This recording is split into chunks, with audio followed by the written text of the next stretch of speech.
ನಿನ್ನೆ ಬೇಲ್ ಸಿಗುತ್ತೆ, ನಿರೀಕ್ಷಣಾ ಜಾಮೀನು ಸಿಗುತ್ತೆ ಅನ್ನುವಂತಹ ಬಲವಾದ ನಂಬಿಕೆಯಲ್ಲೇ ರೇವಣ್ಣ ಇದ್ರು. ಬಟ್ ಅದು ಸಾಧ್ಯ ಆಗಲಿಲ್ಲ. ಇವತ್ತು ಮತ್ತೆ ರೇವಣ್ಣವರ ಜಾಮೀನು ಅರ್ಜಿ ವಿಚಾರಣೆ ಇದೆ.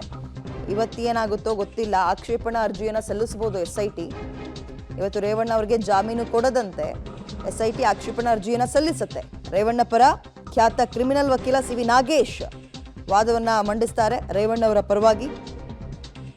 ಒಂದ್ ಕಡೆ ರೇವಣ್ಣ ಪರ ವಕೀಲರು, ಮತ್ತೊಂದು ಕಡೆ SIT ಅಧಿಕಾರಿಗಳು.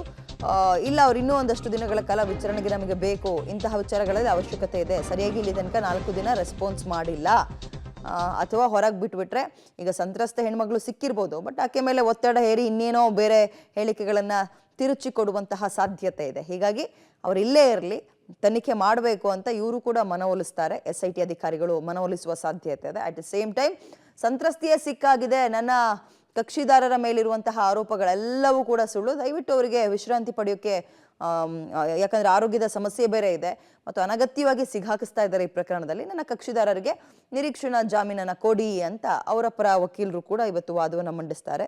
ಜಾಮೀನು ಸಿಕ್ಕರೆ ಸಂಜೆ ವೇಳೆಗೆ ಜೈಲಿನಿಂದ ಬಿಡುಗಡೆ ಸಾಧ್ಯತೆ, ಇಲ್ಲಾಂದ್ರೆ 7 ದಿನ ಕಂಟಿನ್ಯೂ ಹೀಗೆ.